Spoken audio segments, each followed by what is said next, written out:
up, guys? Howdy, brothers. Welcome back to another episode of Whiskey and Water. We are back at it once again. Here we are. If you guys are watching this, I'm going to apologize in advance. Wait, no, actually, if you're not watching this, I'm going to need you to head over to YouTube right now and watch the video version of this episode. Of this intro. Just the intro, because actually. I'm multitasking You right guys now. know that all we do 24/7 is multitask and balance multiple things at once. And today we just felt like showing you a prime example of exactly that. There's literally pink hair dye in my hair right now as we speak. And my headphones are upside down because I can't put them on my head. And a cape. And I have a cape on. And a cape on. So I hope your Monday is going great. Ours is, going... We're thriving. Okay. We have an amazing episode for you guys today. It was honestly one of those conversations that I'm like, God, I want to talk to you for at least like 5 hours Yeah, straight. she left me so inspired. Today we had on Jennifer Cohen, who is a amazing entrepreneur. She is an investor in the health and wellness space. She's a TEDx speaker, and she's also been featured in Forbes as well as so many other amazing publications. And an author. She wrote author. 3 books, which I personally have added to my book list. I'm so excited. And she has her own podcast. So she's a fellow podcaster. We have such an amazing conversation. Like, just every question we asked, she just had such a good answer for. No, she was an amazing speaker. Yeah. Like, this is a great episode, guys. Yeah, super excited to share with you. She gives a little bit about her journey, how she got into entrepreneurship, how she even got into fitness to start. We talk a little bit about imposter syndrome. What else did we talk about? We talk about like pivoting and like being resourceful, having grit. Grit. Being resilient, not stopping when you hear no, when it's appropriate. So good. You guys have a lot to look forward to in this episode. But first, we are going to do our little segments that we do. You know how we know. So we have our highs and lows of the week. Of course, we'll start with our low because we're going to end on a high note. So what was your low of the week, brother? My low this week was, Mrs. Mother Nature coming around. Herself. Once a month to fuck up a few days of my life. Yeah, it's rough. Yeah. And, struggled, stayed in bed. But dude, cramps always get the best. At least that was my worst low of the week. You know what I mean? Yeah. Have you been using the this is not an ad, but have you been using the Elix? Yeah, I have. Okay, good. Yeah. They're definitely helping a little bit. You have to be consistent with it. I think it's like a long-term thing. Yeah, it's about longevity for sure. All right. And a high? High, interesting.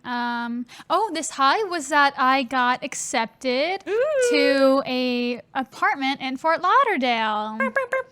And it's really, really cute. I'm going to be 5 minutes from Olivia. Guys. We are so fucking stoked. We're going to be... This is dangerous. It is dangerous. This is actually... Maybe this is bad. Y'all haven't seen me and Liv friend version. Right. You've only seen me and Liv business partner version. Period. We were getting into some shit back in the day. Yeah, no. I mean, I don't know if it's going to be like that extreme, but... No, definitely not. No, we were being extra. I'm so excited because I feel like now we're going to have the opportunity to like be real friends. Because we're fake friends now. Fake friends.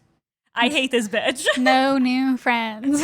Okay, no, but really, you guys know that like every time we're together, we're just working on work and business related things. Even when we see each other on a like day off, we're still like talking about work. So I'm really excited. Day off. Day off. What's that? Never heard of it. I'm really excited to actually just like spend time together as friends, do like fun things together. Maybe. Yeah. I don't know. Maybe we'll double date. I'm not dating anyone, but maybe we will. Maybe with your future man that you're gonna meet in that I'm manifesting in this new city of yours. Yes. New city, new me. I'm just gonna invite Tyler and Liv to all of my Hinge dates and have them sit like at another table and like text me like the red flags that they're seeing. Gotcha. Okay. Yeah. Sounds like a plan, honestly. But anyways, super excited about that. Cannot wait. I'm literally just on the edge of my seat waiting for you to live 5 minutes away from me. Yeah, end of this month, brothers. So stay tuned. We're going to have a new podcast studio. Lots happening. Oh, yeah. The podcast is moving. Yeah, not like an actual studio. No. It's just moving into the second bedroom. It's coming. It's coming. Yes. Okay, so my low of the week was, for those of you who don't know, I'm in the process of buying a new car. I am getting a Mercedes-Benz because a bitch is bougie. She's rich.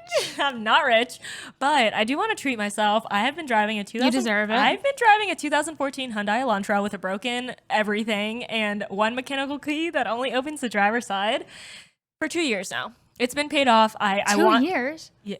Oh, no. For like 6 years now. Yes. I'm sorry. I meant to say that it's been paid off for 2 years. I'm like, you're like, yeah, I've been driving it for 2 years. People are like, that's fucking hard. 2 whole years. I'm like, no, you've been driving that car way longer. No, a long time. But I can totally justify buying myself, and I mean, to me at least, to me, of course, everything's subjective.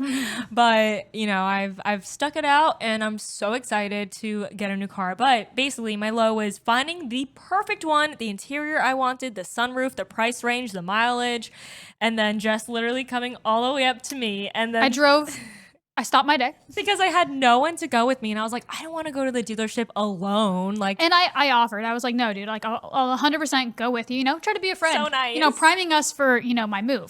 And she literally texts me as I pull into the driveway, and she's like, dude, it just got sold. I had everything ready. My like financing was all ready to go. I got pre-qualified through Capital One. I was like, let's go, new car. And then they were like, they just sold it, and I was like, God freaking damn it. Yeah, had to remind ourselves everything happens for a reason. Happens for a reason. So that was my low because, it was just a moment of disappointment. And then my high was that I went on a boat this past weekend for my sister's birthday. It was guys, I don't know if you saw my stories, but it was just like, it was amazing. Yeah, it was amazing. It looked ethereal. It was just like one of those moments, like, when you're experiencing something and you just already know that it's forming a core memory in your head that you're just never gonna forget. Always think about, be happy, like feel warm things when you think about it. That was that. Because it was a sunset tour, and it was watching the sun. And you were with your, with my family and Tyler, and then watching it set like under the city, and it happened to be a really beautiful sunset that day. Yeah. And just being on the water was amazing. Yeah. Yeah. Love so that for you, that brother. was a high for me. Love that for you. Okay, let's get into our deep dive. Yes. Okay, so for our deep dive, we're gonna go into how we found the deal, how much we got paid, and what the deliverables are. Yes. So for mine, it was a brand called Hot Carrot, which is lab-made diamonds. And basically, how I got the deal was that a mutual connection from someone that Jessica worked with for like Vital Proteins. Jessica? I always call you Jessica. From like a long time ago, they hit me up randomly because we went to an event together. So that's how I got it. They recommended me.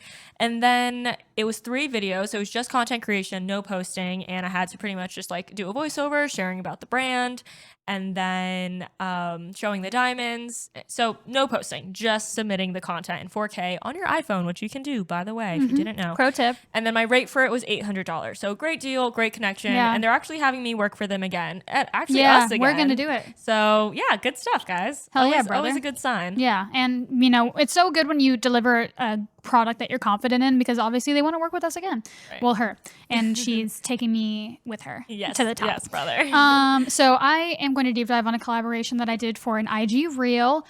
I believe they just reached out to me, or, I had, through my brand outreach, they had remembered, that they had me in their queue, which is why it's good for brand outreach. Even if you don't lock something in that moment, they can always, use you in the future when they do have campaigns. So they had reached out for a reel for this new romper that they were launching, and they wanted me to do a 3 ways you can style three it. ways to style it.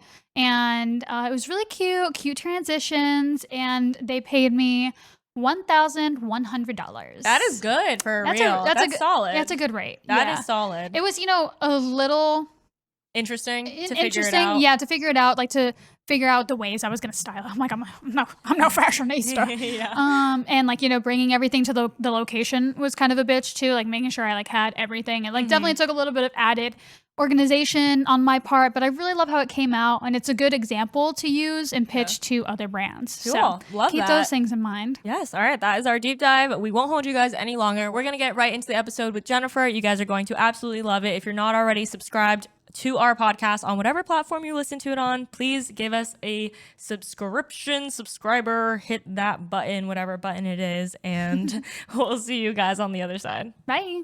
All right, guys, we are live with Jen. How are you today? Good. How are you? We are doing fantastic. So happy to have you at the virtual Whiskey and Water studio.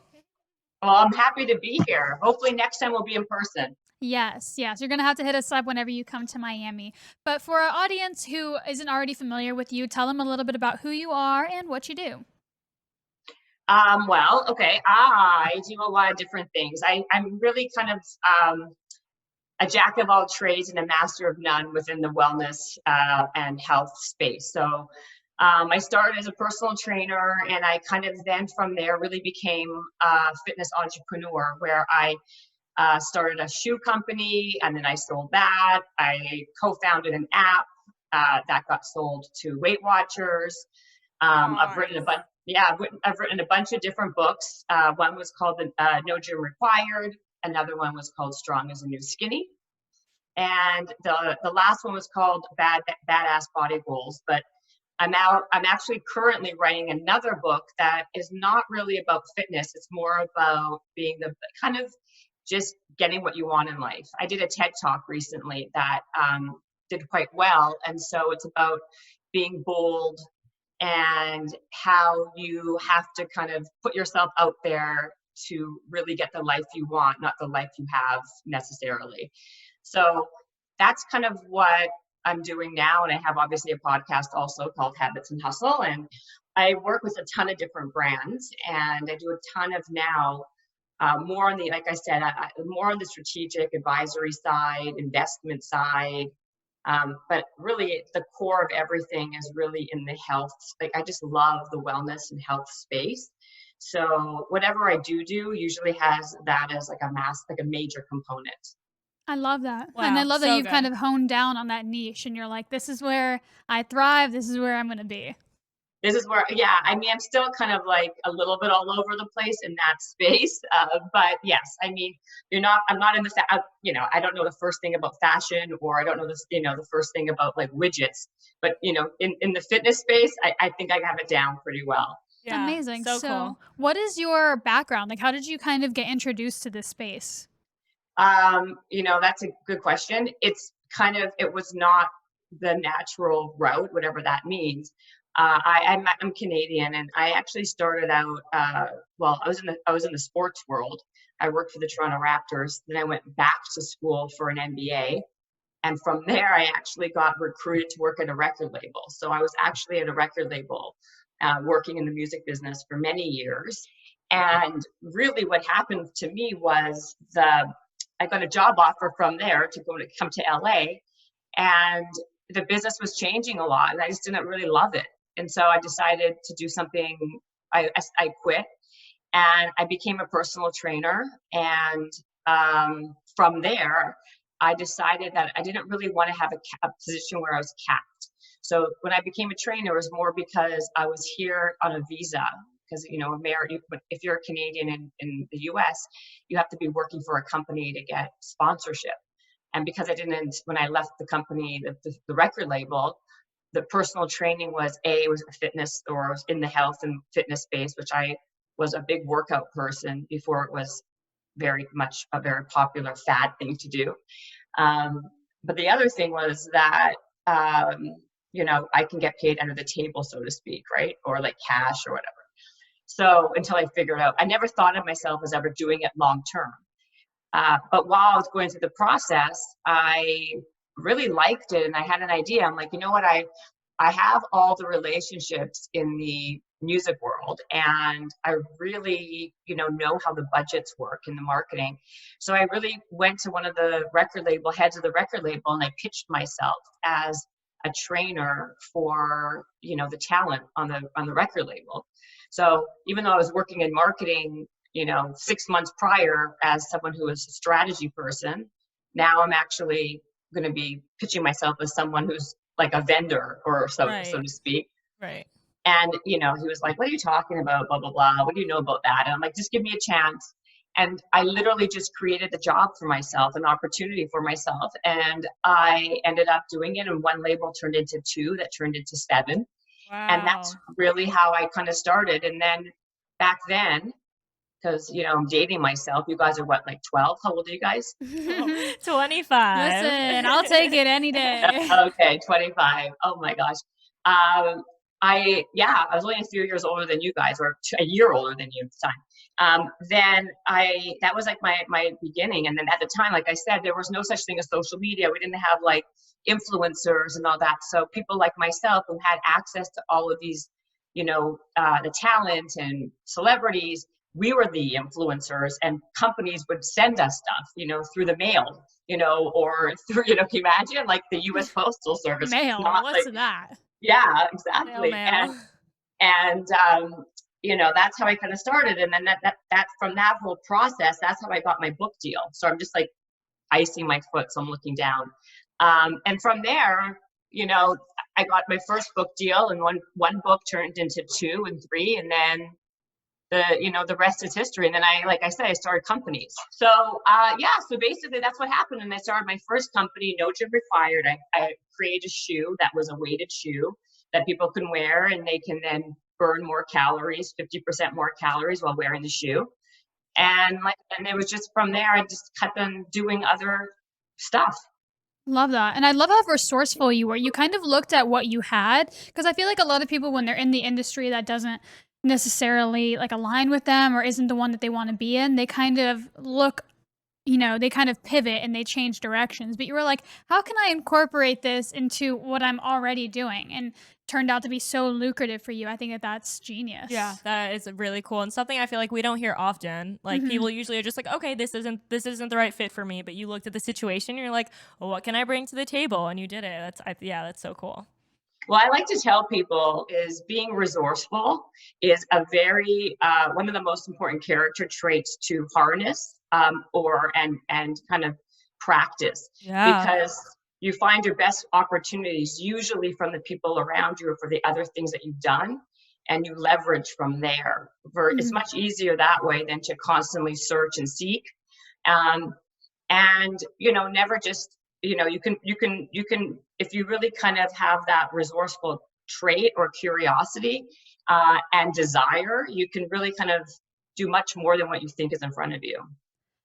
I love that so much, and that's such great advice, because I feel like that's something that I've thought about, but you just put it into words so perfectly. And like a reason why we actually both were college dropouts. So, something that my mom would always say is like, you always want your degree to fall back on. And the way I see it is like, I'm resourceful enough to the point where I don't feel like I'll ever have to walk into an interview and like not already know the person from a connection, a mutual friend we have, or something like that, So I absolutely love what you just said. Where did you guys go to college? FIU. Okay, Awesome. and where? Pause up, FIU. Oh, okay. And then, so you both dropped out, you said. How much, after a year? What did you do, 2 years? I did 3 years. I did too. You did too. Yeah, I mean, I come from a similar background, like my mom, my dad, like my family was like, you must get a degree. So, have that to fall back on. So, fortunately, I think I had the resourcefulness and I had the degree, but at this, the truth of the matter is I'm a big believer that, just being academically smart or having just that piece, truthfully, is not necessarily going to like bring you success. It's much more important to harness, your emotional intelligence, your street smarts, your ability to kind of like have the gusto and grit and to go after something. Any opportunity I've ever had in my life wasn't because I had a business degree or I had, it wasn't because of it at all. It was because I just was super gritty and super tenacious. However, with that being said, I think it's also important to, you learn a lot of other skills going to school. And it really depends on what you're trying to do. But overall, in general, those things, gritty and tenacity, can get you way further than just having, a good GP, having a good degree. Yeah, I Watch my mom will more. kill me if she heard me say that again. Oh, I'm showing this entire episode to my dad, being like, in your face, I don't need this degree. Yeah. But tell him I do have 2 degrees, so I'm talking from a place of, Exactly. Yeah, exactly. I'm like, she's a woman with 2 degrees is telling me I don't need mine, Dad. Credentials are there. I'm really curious, when you first kind of took that venture into personal training, and you kind of took that into the workplace that you were already established in, did you struggle with any sort of like imposter syndrome? Because I can imagine that would kind of intimidate a lot of people to like go into a workplace that they're already established in and be like, hey, so I'm actually doing this. How, can I incorporate it? Like, I'm curious as to like how you went about that. I think it would be a lie. I mean, I still struggle with imposter syndrome because it doesn't matter what I did then, right? Because now it doesn't matter how many things you do, you're constantly having to progress and grow and pivot and change to seek, when you're kind of like growing in an evolution of your career, you're constantly having to try to do something you've never done before, and you're just using the experience from beforehand. So yeah, I did have imposter syndrome, but the truth of the matter is you just have to kind of like grin and bear it. I mean, there's really no other way, and Yeah. you don't know what you don't know. And the only way to learn what you don't know is to actually do it. You can read many books and textbooks and self-help books, but unless you're actually in the trenches making that and doing that, it's very hard to gain that knowledge, right? So I think that being aware of what you're good at and what you are bad at is important, right? So hopefully you're going to like seek out opportunities that already kind of are things that you're somewhat good at, and if you're not, find other people to balance that out. But Mm-hmm. I think imposter syndrome is something that we all have, and the best way around it is through it, and you just do it Yeah. anyway. And that Proving it to experience, yourself. Yeah. well, I think that experience also gives you confidence, Yeah. right? Absolutely. So all you need is just to start. The hardest part is always in the beginning and the start. And once you start going, it kind of the momentum keeps you going. Yeah, I couldn't agree more. I love that. And I'm curious. I feel like a lot of people, like where this stems from is like the fear of rejection. It's the fear of hearing no. And we talk about this a lot. Fear Like of failure. yeah, I you mean, know. whatever, just hearing the word no, I feel like scares so many people. And I feel like if you are going to harness that like entrepreneurial power, you really have to get comfortable in the face of rejection. So I would just love to hear your thoughts on, hearing no and kind of how to, persevere. Absolutely. Olivia, did you ever see my TED Talk? Oh, We that's Jess, but yes, we briefly saw hold it. on, you're Jess. It says Olivia here. Oh, I'm sorry. She's I'm Olivia. Olivia. Olivia. Oh, okay. Jess. And Jess. Okay. Either one of you. Did either one of you see it? I watched a snippet, and then what I did was I did a deep dive on like what it was about, like read about it. Oh, okay. The only reason why I'm asking you is because I talk about this the whole time. Yeah, And this I is what saw. and this is like my whole thing, right? So, like again, not to sound like a broken record, but to me, the fear of failure and the self-doubt is what, again, the imposter syndrome is what everybody deals with and struggles with. Mhm. So, you have to create ways to kind of get over it. And like I said, the best way is to practice it, and you can practice it on little things. And I talk about this whole 10% target, which is making 10 attempts at something that you want, a goal, and whatever that goal is. And the truth of the matter is you may not even achieve that goal. So my entire thought process is that, if you make it 10 attempts, even if you don't achieve that goal, because sometimes you won't, another opportunity will present itself that you never even knew existed. So the idea is also getting comfortable with the process, and that's how you become resilient, right? That's how you, like, if you fail or you fall, you learn to get back up, where eventually you become so comfortable and used to that where it doesn't affect you as much, right? So you become immune to the failure or the falling, where that's why it's so incredibly important to practice resilience, practice the failure portion, because people don't even usually attempt one time. Almost nobody attempts 2 or 3 times. So if you're just talking about that, it's a pure numbers game. If you're going after something 4 times when most people are not even going after it once, your odds are better at getting it. And even if they're not, something else will appear or like come to you within that process that you may even want more, that's more up your alley.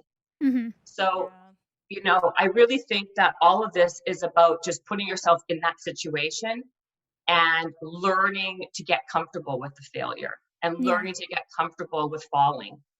I love that. And when you say making these 10 attempts, so I have a couple questions and want to kind of unpack that. When you say 10 attempts, Do you mean after 10, you can kind of decide like you've exhausted your options, like maybe it's time to move on? Or No. no, one What I mean, thing, you try actually, one you know thing what? 10 times. 10 Yeah. times. Yeah. So what I'm saying But is, after 10 times, what do you do? after 10 times, what I will guarantee, not to sound like a used car salesman, but what I will guarantee is, yeah, you can stop after 10 times, because what will happen is you'll either achieve that goal or another opportunity will present itself. So something will happen Yeah. within that time frame of 10 attempts that will lead you somewhere else. Right. So Yeah. that's my point. My entire thing, this is all about building the skill of resilience and building the skill of tenacity and Grit. grit, because and boldness. That's my entire thing, is about being bold, because at the end of the day, right, you have to put yourself out there. You got to put yourself where the action's happening. You got to put yourself, people talk about luck, but you have to put yourself in an opportunity and a place to even have that luck.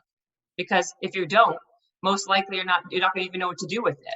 Yeah, so true. And I feel like that's something we're always trying to, tell our audience is like, go for it. Stop thinking about it. Just go for it and see, like, because if you let that fear hold you back, like, you're going to live such a different life than what you could be living if you were to just go for it. And even things that, we see as small, like talking on your stories, like for someone else, that's a really big deal and something that they're totally uncomfortable with. And even the thought freaks them out. And, that's fear of judgment from others.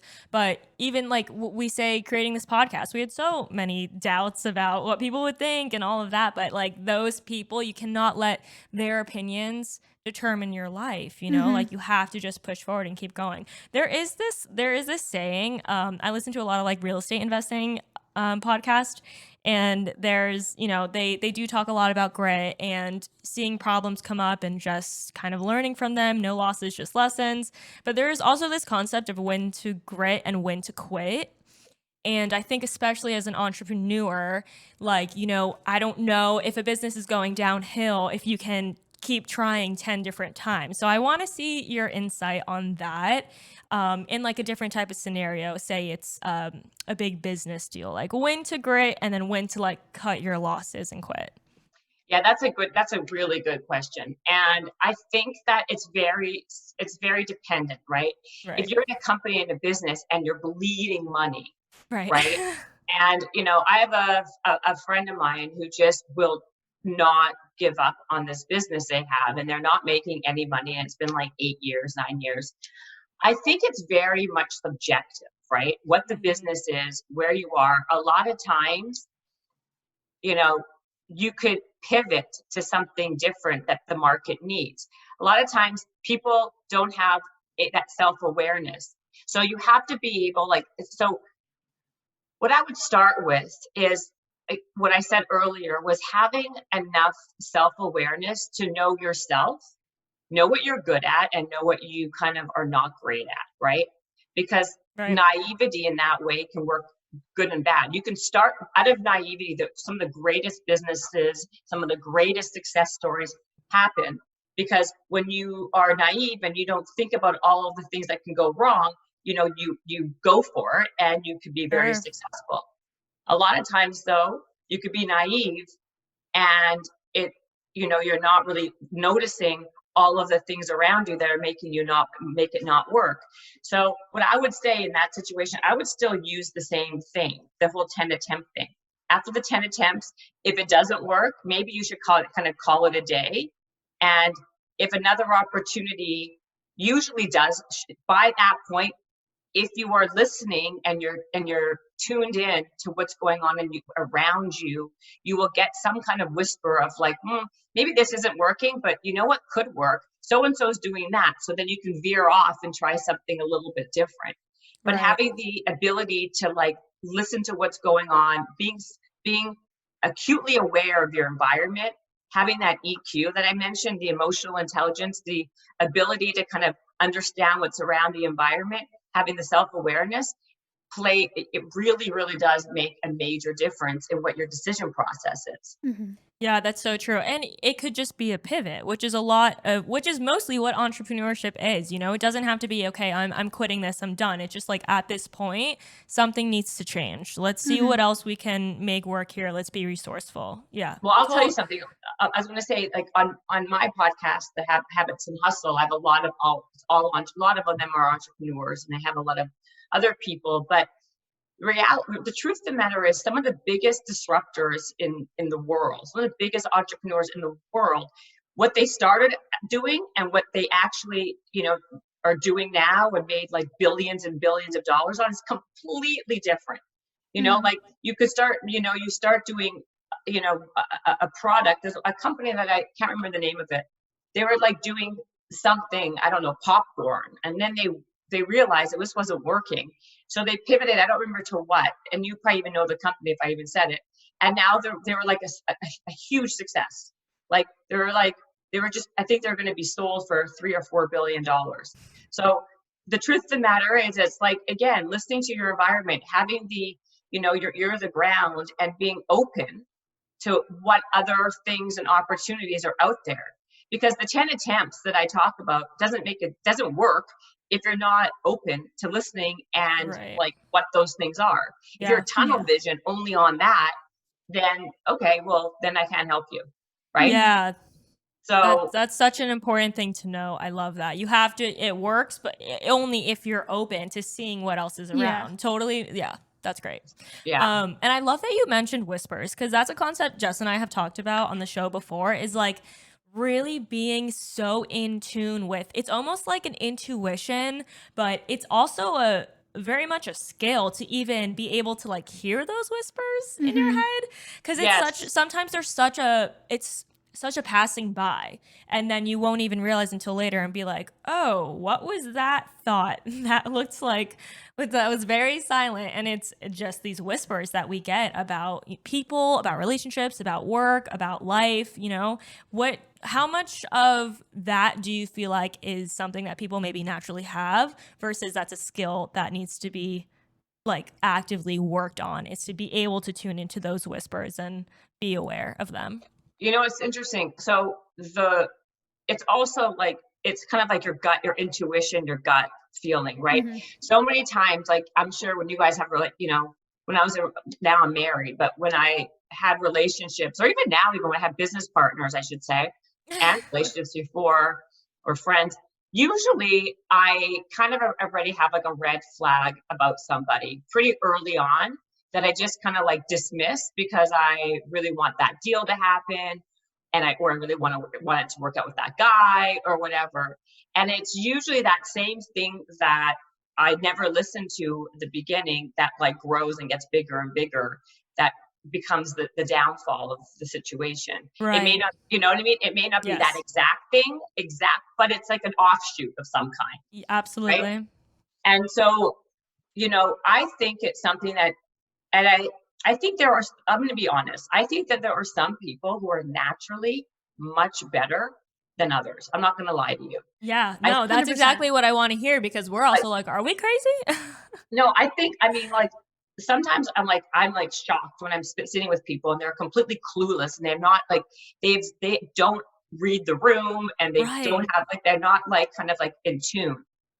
But that's why I do think people who are not naturally born with it can get way better at it. Definitely. And at least get to a level where they can like stop themselves from making a bad mistake or something. But it comes down to the person's desire and interest and awareness that they don't even have it.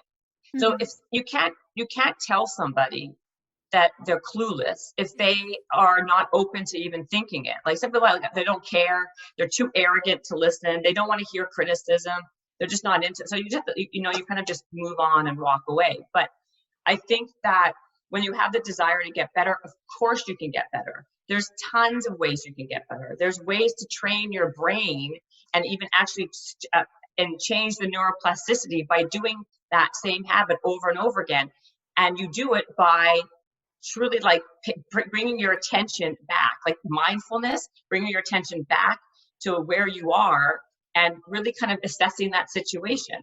But, you know, I can't sit here and say, yeah, like everyone's going to become, you know, it's like like a personal whisperer, but they're not, but they can get better for sure. So, and I think what it comes down to is really just being intentional. And especially like once you have the somewhat, like, I don't want to say awakening, but like once you hear the concept of like these whispers, right? I'm talking to our audience who maybe haven't really considered this before. Once you hear the concept of this and you're aware of it, then you can be more intentional about recognizing them and listening for them and just watching out for them, because I feel like a lot of times it happens when we're like busy or our mind is doing something else, and that's when it comes in. So I think really just being intentional and being aware and open and like almost, I don't want to say like looking, because I feel like then that takes away from it being a whisper, but just being open, I would say looking isn't necessarily a bad, you know, anecdote for that, because I think it's just being hyper aware, like you said, hyper aware. I was thinking also like getting a vibe from somebody. Like, haven't you ever met someone and like they gave you like a bad vibe and like all the time, right?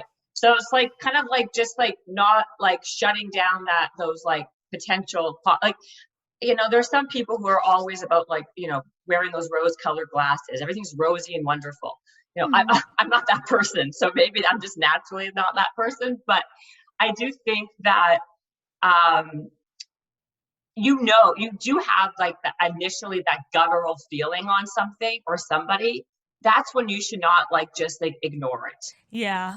For sure. And it's hard because, like, especially for me, I'm someone who truly just wants to see the best in everyone. So initially, Jess is usually the person who's like, I don't know, something's off. And I'm like, no, they're great. They're fine. Like they're you, so Jess. nice. Yeah, 100%. But I mean, she's the whiskey, I'm the water. That's why it's so good to have, you know, a business partner that you really believe in, because it's like we're each other's sounding boards for a lot, because it's kind of hard to like trust yourself all the time. You know, you don't know if you're being biased or what it may be, and sometimes I am being biased, and she's the one who kind of puts me in my place. Right. So, you know, it's exactly, and I think that's a really good balance, because like I was talking earlier, it's when you know that you have a certain way of thinking or you have certain strengths. The best partnerships and relationships are when you have somebody to like level that out and bring to the table things that you don't necessarily have or feel. So if you're whiskey and then you're water, that's a much better combo than just whiskey and rum, right? Yeah, like that would get you just basically barf all night, right? Yeah. Like you can't combine those two well, right? But the whiskey and water goes very nicely together. So like those combos are super important. Like when I hire people, I don't want people to be exactly like me, right? Because then like, what do I need them for? I have me already. You know, like that's not necessary. And like, you want to have people that like bring out things or show you things or areas that you maybe not necessarily wouldn't see. So that's good that you guys have that. Thank you. I appreciate it. Definitely, I feel like, you know, there's power in two brains versus one, and I think we're both better off that way for sure. That's good. I'm curious to know a little bit about like, we do have to wrap it up shortly, and we're going to get to these two final questions that we like to ask every guest. But before that, I do quickly want to go over just like, do you feel like you were born with this entrepreneurial spirit? Do you feel like it was, you know, nature versus nurture? I'm curious to know your take on that, especially since you didn't start in that originally and you kind of just went down that path. You know, it's interesting. I think people ask that question, right? That's this is like one of those like things where it's a constant conversation, right? Is it nature or is it nurture? I think it's a bit of both. I think it's a combination of both. I think that what their experience, basically, I think that someone's experiences when they're younger shape them for how they are when they're older. Definitely. So, and I'm not a believer in somebody who uses excuses like, because of this happening to me in my past, that's why I'm like this now or in the future. But I do think there's a lot to be said for how you are shaped and where you naturally kind of like at a young age, what you naturally gravitate to and how you become. So I think the truth is, I think it was a bit of both. I think that, you know, I got praised early on for small little successes, I should say. of for me doing certain things that kept my interest and motivation on keep on going like that, right? Mm-hmm. I was someone who always liked to make my own money, right? So I got a Amen. job, right? So I got a job really, really young when probably most people weren't working. It wasn't because I needed the money per se, but it was the feeling of like, I guess, control or whatever that I needed. But that led me to like, this works for me, and I kept on building, right? So like getting a positive feedback helps kind of shape that also, right? Yeah, I agree. So what I like to say is that I think it really is a combination of both. And a lot of times it goes back to, again, like looking within you. Like a lot of people are like, yeah, it's become very like sexy now to be like an entrepreneur, right? Like everyone wants to be an entrepreneur. Nobody wants to work for it. What was that? It's very much a fad. It's because I don't think it's even a fad. I think it's more that people just want to work for themselves now. And I think with COVID, it's made it even that much more. People they want to kind of do what they want to do and how they want to do it. And then like there leaves no room for anybody else to work for bigger companies or to collaborate or do anything, which is kind of dangerous, right? Because not everybody should be an entrepreneur. Right, because definitely. People don't know, they don't want to like see what really happens. Like people only see like on social media and you see like the wins, you see all the good stuff. You don't see like how people are struggling. They're like they don't have enough money to feed themselves, or companies like really kind of losing a ton of money, or the relationships that are strained because you don't have very time. much a facade. Well, it could, yeah, a lot of times it is. I just think that the amount of work and time and energy and things that you're pulled away from in your life to actually dedicate to actually building a real business that you're the boss of is so time consuming. And so you end up losing a lot of other time that you would otherwise spend with your family and friends. That you have to know yourself. It's like, are you okay with that? How badly do you want this? Yeah. So it doesn't even come down to like, if maybe you're nature or nurture. It's like, do you have an idea? Do you have something that you really want to do, that you really think can make a huge difference, that you can't imagine doing anything else than this? Then okay. But if you're kind of just doing it because you like the way it sounds, I want to be an entrepreneur, and then you just like start something with no real heart and soul behind it, then you're doing it for the wrong reasons, and maybe you're probably going to fail. Yeah. Because like I said, the work ethic is so like important. I can't even stress it enough. Yeah, I couldn't agree more with everything you said. Couldn't have said it better. Yeah, honestly. We're going to ask our final questions we ask every guest, and yeah, we'll get right into it. The first one being, what is the best piece of advice you've ever received? Oh my gosh. Seriously? And I know that's a loaded question, but if you could, sum it up into maybe a mantra that you follow or just something you always keep in mind. Well, I don't know if I have a mantra, but I will say, well, I did have a mantra years ago on the show I did, but I think I really think that act more, think less. Ooh, that's what I would say. Act more, think less. Love that. Period. Alrighty, and our next question is, what is your best biz pro tip? Which could be anything from like an app that you use or like a time-saving hack, whatever. Something like practical, tactical. Yeah. Well, if you saw how I organize my stuff, it's like this, you would die. But yes. My best, I think, but I do think that being efficient is extremely important. So having a very tight morning routine is extremely important, because how and what you do first thing in the morning will lay the groundwork for the rest of your day, productivity wise and otherwise. So I think tightening that up, and that should be something with like really good habits for yourself, like self-care, like make sure that, I'd like to say, in that morning routine, include some form of movement activity, because that will be not just for your body, but for your brain. It helps your brain with thinking, your mood, productivity. that to me is my best piece of advice. I love that. Love that. I honestly needed to hear that Yeah, I know, we've been same. slacking on our morning routines. Well, Thank sounds you. good, girls. Thank you so much. This has honestly been amazing. I wish we could sit here all night and just pick your brains. Where, if people want to follow you and your journey, where can they follow you at? They can check me out at on Instagram. You can go to the Real Jen Cohen on Instagram. They can also listen to my podcast, Habits and Hustle. And you can find it Yes. anywhere, Spotify, Apple, wherever you listen to a podcast. They can check my website, jennifercohen.com. Where else? LinkedIn. I mean, Okay, everywhere. All the very places. easy. Cool. I'm definitely going to binge your podcast, so I'm very excited for that because I've been looking for new ones. So thank you. Okay, thank you. Yes, of course. If you guys love this episode, take a screenshot, let us know you're listening, tag all of us, and we will see you next week for another episode. Thanks so much. Bye, guys.